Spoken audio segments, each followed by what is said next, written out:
Hey nerds, Farmer Jesse here. Welcome to Growers Daily, your daily dose of ecological farming insight. It is Wednesday, January 1st, 2025, so happy new year.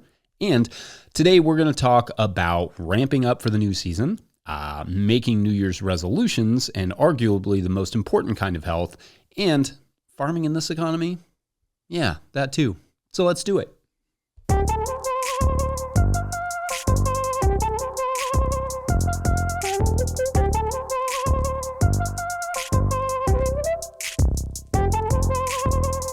All right. Well, welcome to 2025, you all. I have a lot of affection for New Year's Day because the collective hangovers usually means people are pretty chill. So that's good. Hopefully you made some good resolutions for the year. As you will recall, I made my resolutions back in like November or October or something, as I normally do, to make sure to exercise all winter. And I think so far so good. I also have a few lifelong resolutions that come up every year that I try to be mindful of and focus on. These are admittedly not very farmy, but they will ultimately lead to hopefully a better farm life. So anyway, one is simply being more thoughtful about the needs of other people in my life. I will admit wholeheartedly that I am not a naturally thoughtful person. It's weird, but I've come to accept that that is a reality for me. Being more thoughtful is something I have had to embark on consciously and develop it. But I've gotten a lot better at it, I think, or at least I hope so. It's important to me that I have the people in my life know I care about them. So I've worked on it and continue to work on it. I also, now that we have kids, try to just have present moments with them every day. I feel like that term being present has become somewhat of a cliche or a bit overused, but it's a term I love for its accuracy. I love terms that you know exactly what they mean when you hear them. And to me, that being present is one of those. This week, being present has been playing soccer in our wash pack shed with my youngest and not trying to really teach him anything, just playing with my kid, just enjoying it, breathing it in, cataloging it, etching it into my memory. Or it's been listening to our oldest rant about Legos and just truly listening to him, watching him talk, engaging with it. So not resolutions exactly, because I resolved a long time ago to do those things as much as possible, but certainly things that the new year reminds me to keep working on. I'm sure that I have or will at some point bring up the Harvard Adult Development Studies, which followed, quote, 2 groups of men over the last 80 years to identify the psychosocial predictors of healthy aging, end quote. One of the findings that really stuck out is just the importance of good relationships throughout one's life. People with strong, high-quality social relationships lived longer, had fewer health issues, and experienced less mental decline. One of the famous findings from that study is that effectively loneliness kills. Director Robert Waldinger said that in his TED Talk he did on the subject back in like 2016, and I'll link that for you if you'd like to watch it. Loneliness, he says, is toxic, and they can see that in the data that people who were identified as lonely did not live as long and had more health issues. A little nerdiness note here. It is actually really quite rare to see a study that has gone on this long because research money dries up or not enough people have interest in it to keep it going, etc. You'll remember a few months back, I cited a study in Colorado that examined the ecology of an untouched mountain prairie for 30 years or something, and how rare that was. Well, even though it's not a perfect or entirely representative study, being 100% white dudes, a third of whom graduated from a little school called Harvard, though now it does include wives and children. This study is nearly 80 years old now, with thousands of participants and multiple generations of people and a few different directors, which is frankly unreal. That's really uncommon. But anyway, I think about this study a lot and this idea of the importance of relationships. I think about how the management and development of relationships is important to our health as what we eat or what we drink or if we exercise. I think about how people are reporting higher levels of loneliness than ever right now, largely and somewhat ironically due to things like social networks, and how that may show up in our healthcare systems in like 20, 30, or 40 years. New Year's resolutions are so often all about doing something healthy like exercise, which the same study says is also important, or giving up something like alcohol, which again, the study confirms that, but perhaps added to that list should be developing better relationships with your family, your friends, your community, all of that to say that if you haven't got a resolution for this year, consider picking up relationship building. Yeah. Now, I don't have the answers for what that looks like exactly, but it could be as easy as, signing off of Facebook. And when you wonder what a friend or family member is up to, shoot them a text or give them a call or ask them out for coffee Or maybe it's joining a local chess club or bowling club or fishing club, adult soccer league, or just coaching a sports team. It's a great way to be involved with the community and build relationships with people. And also maybe just, enjoy your kids or your family members ranting about Legos. It might mean something to them that you care, and it might create a memory that you can cherish forever, or at least until 2026. Anyway, any other great resolutions out there? Any farmy ones?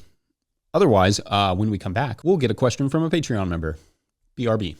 Today's episode of Growers Daily is brought to you by Harnwah Greenhouses. Harnwah Greenhouses has pioneered controlled environment agriculture since 1965, partnering with market gardeners and farmers across North America to deliver turnkey greenhouse solutions. Their unwavering mission is to support growers' success through innovation and expertise in design, manufacturing, and installation. Harnwah Greenhouses are engineered to withstand high wind and snow loads, providing optimal brightness, increased yields, rapid ROI, and long-lasting durability. With over 20,000 projects completed, they are more than a manufacturer. They are a trusted partner. Their structures foster sustainable, energy-efficient ecosystems that drive profitable, resilient agriculture. In 2025, Harnwah is introducing a new low-tech, high-tunnel model starting at just $2 per square foot, offering open field growers an accessible entry into controlled environment agriculture. Harnwah Greenhouses, leading the way in turnkey solutions for local growers. Learn more at harnwah.com. That's HARNOIS.com. All right, back to the show. If you, the listener, are enjoying this content, getting even a small amount of value from it, consider supporting our work over at patreon.com/notillgrowers. I will try to get to questions from everywhere that questions come in, but I will always get to those Patreon questions. Now, today's Patreon question comes from Patreon member Orlando Garner, who writes, quote, "Hello, Jesse. I have sales/market related question today. Most of the content I followed and the books I buy are from the US or Canada, and they transport the impression that markets for market growers are there in abundance and prices are at, for us in Europe, incredibly high levels. Is this still the reality? In Europe, organic is under pressure from two sides. The large industrial organic growers who use the same methods as the agricultural factories, just following organic rules and inflation. Currently, organic produce in supermarkets is huge, but only 5 to 10% more expensive than conventional produce, while the margin for supermarkets is higher with organic produce. That means they pay less to organic producers than to conventional ones. In France, a little less than 100,000 hectares of organic farms have given up or have changed back to conventional because prices are too low. At the same time, consumers tend to double check each dime before spending it, and organic produce shows a decreasing market share. Of course, organic is not identical to what you are teaching, but how many consumers really are able to recognize the difference in taste, which is often there, but they simply don't care that much. As the middle class is shrinking in Europe, the potential customers for CSA and farmers markets are too, and the ones who remain also want to save money. Is this very different in the US? How do you see the future? Thank you, Stefan." End quote. Okay, great question, Stefan, and thank you. For the listener, the details Stefan provided are pretty much accurate as far as I can tell. There is a huge movement of growers deconverting from organic at about 50,000 hectares in 2023, and the trend was expected to continue in 2024, though organic producers still went up 2% that year, as the director of Agence Bio told Le Monde, which is like the French New York Times, quote, "We've lost field crop producers, but we've gained market gardeners," end quote. However, the trend of larger scale growers moving away from organic could deteriorate further in 2024. There is indeed a shrinking middle class across Europe as it is in the US. Now, to the amount that organic produce fetches at market, at the supermarket at least, that could be regional because prices still, at least from what I can tell in the literature that's in English, are generally higher than just 10% more in France. But again, regional pricing exists here as it does everywhere. So anyway, I will do my best here to offer some American insight from someone who is notably not an economist, but has seen the market change and then change again here in the States. First, organic produce only being 5 or 10% more than conventional produce is a significant difference from the US, where organic produce costs almost double what conventional produce costs, depending on what it is and where you are. Also, it should be said that some of the biggest names in the market gardening are selling in very high-end markets with wealthier clientele. Not all of them, but many, which means that people are matching their numbers better than they maybe realize they are, because In some of those markets, you can charge almost triple what you can in smaller markets. That said, prices can change as wallets tighten, which they largely have been since the pandemic and inflation. Inflation has also been slightly harder on the EU than in America, I believe because of the energy crisis, but again, not an economist. Customers are going to often start cutting back their spending, so that may mean dropping organic produce for conventional produce to save money on the grocery bill every month, or it may mean skipping the CSA this year to just get exactly what they are going to use at the farmer's market or the grocery store.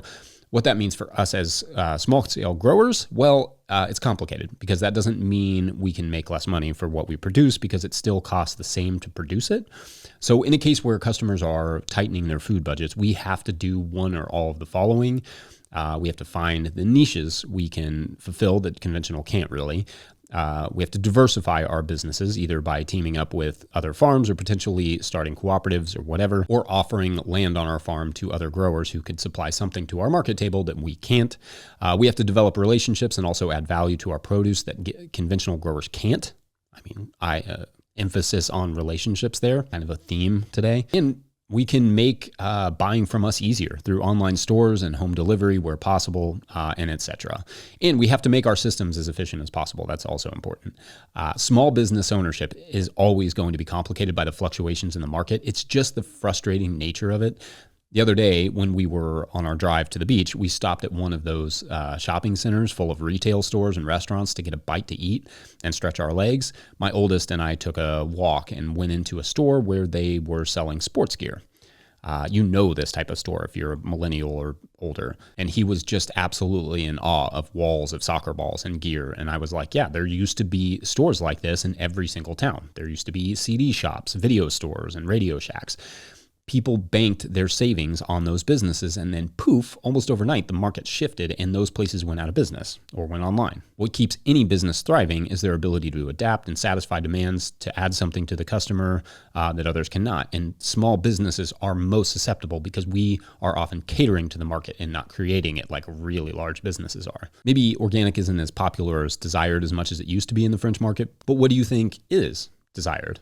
What is it that the customer really wants? For market gardening, we are a business of niche products. A lot of the higher end produce, the microgreens, the $12 a pound salad mix, the $3 bunch of radishes, is kind of what goes first when people start tightening their wallets. But that isn't intended to be pessimistic about this industry or about small business ownership in general, though I think it is often oversold. But that's for another day. I still think farming is a reasonable business because people don't have to buy a record or a soccer ball, but they do have to eat. I still think farming is important, as we saw in the pandemic, at offering local food options when the grocery stores fail. However, I think as farmers and business owners, we have to create businesses that are resilient in lean times, which will look different for everyone. On the point about organic, that all depends on your market, whether that certification is worth it. If you're only getting 10% more, well, that may be worth it if you're selling large quantities and not wasting much and it's making you a profit. But if the customers don't care if you're organic, like restaurants often don't, then maybe you don't need that extra expense and work of certification. As for the part of your question, Stefan, about what I see the future as, well, the most optimistic outlook is that economic fluctuations are going to happen. They always have and they always will. Their duration and effect is impossible to guess, but their existence is almost certain. Therefore, we have to make our farm businesses as resilient as our farm practices. What that looks like will be different in every context, but having a plan for what you would do if the bottom dropped out of your market is a good idea for any small business, organic farms included. Run a hypothetical, a simulation. That answers the question of what would I do if no one could afford my food all of a sudden? What would happen? Like, how would I deal with that? And then what can I do now to get ahead of that idea or prepare for it? And that way, if everything is kosher for the next 50 years, like, you're set. And if something goes wrong, you're also set. Anyway, I'm not sure if I totally addressed your questions there, Stefan, but it was an interesting challenge. And I look forward to hearing what others have to say about it. Thanks for the support, and obviously keep us updated on how things are going over there. All right, we're going to take a quick break, and when we come back, we will talk about ramping up for the season. Be right back. Today's episode of Growers Daily is brought to you by Peaceful Heritage Nursery. If you're looking for hardy and resilient fruit trees, berry plants, or pawpaw trees, then check out Peaceful Heritage Nursery. Peaceful Heritage Nursery LLC is a mail-order nursery shipping premium quality fruit trees and berry plants across the USA. They specialize in resilient, non-GMO plant genetics for small growers. Their diverse selection includes berries, cold hardy figs, passion fruit, gumi, mulberry, and much more. They're famous for their diverse selection of premium quality grafted pawpaw trees. 5-star Google ratings and customer testimonials attest to their commitment to excellence in quality and service. Find them at peacefulheritage.com and join their mailing list. Once again, find them at peacefulheritage.com. Use the promo code NOTILL, all caps, one word, for 10% off your first order. All right, back to the show.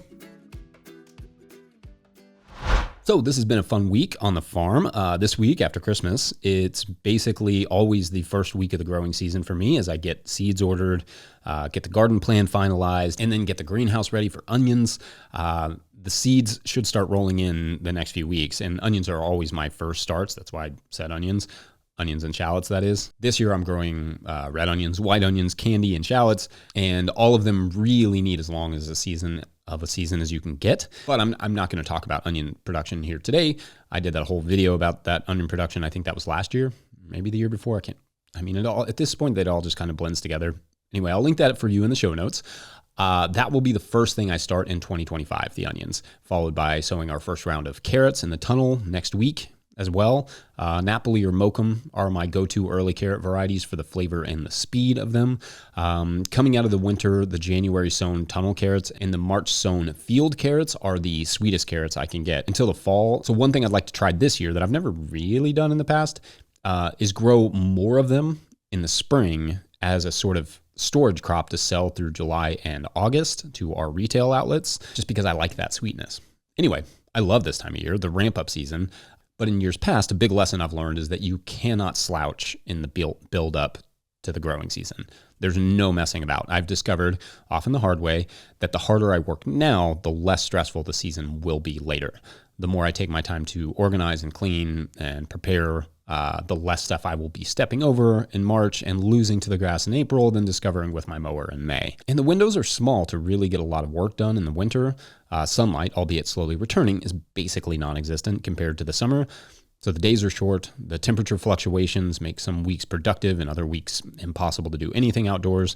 For instance, this week is hoodie weather, which is an easier description than saying the Fahrenheit and Celsius every time.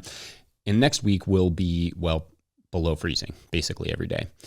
And needless to say, when stuff is frozen to the ground or the soil mix is a block of ice, it's just a lot harder to get anything done. So taking advantage of this time, especially hoodie weather, is just critical to having a fun, enjoyable growing season. Procrastination equals pressurization. You never know when something is going to go wrong in the middle of the season, and things just explode because you didn't do that thing that you should have done when you had the time to do it or when it came up. And I know I'm using the word you there, but I'm specifically talking to Farmer Jesse, reminding him that when he puts projects off, he pressurizes his life and his business, which may sometimes, maybe even often, work itself out. But those times when it explodes, it's not great. So anyway, I'm enjoying working hard now so that hopefully the season will go smoothly and be fun and enjoyable, and I'll have a lot of good stuff to share with you all throughout. As we say in soccer and sports, cry and practice so you can laugh in the game. And not that the off season is practice exactly, but it is sort of, right? Preparation. Practice is preparation. Also, I can't be expected to not make a soccer reference at least at some point, or technically this episode would be a fail. I think it's in the rule book. Anyway, I'm going to leave it there for now. Huge shouts to Willie Breeding for the theme music and the team at No-Till Growers. Pick up a copy of the Living Soil Handbook or the Seed Farmer at notillgrowers.com to support our work. Big thank you to everyone over at patreon.com/notillgrowers, where at a certain level, or if you just bump up from one level to another, or you just sign up in the month of January, you get a shout out in the show. So big shout outs today to Nick, Cheryl B, Faith, gotta have faith, we learned that from George Michael, and Lindsay-Anna Jones, which is a great name. I don't think that's probably your real name, but if it is your real name, that's solid, very solid. And this particular novel is about a group who start a gym, and where every surface and every piece of equipment, from the bikes to the weights, can collect the energy used to generate power for a small town in South Carolina. The name of the gym, I think, is Rotosynthesis. Great story. Very hopeful. Anyway, Happy New Year, everyone. Thanks for watching and or listening. We'll see you tomorrow.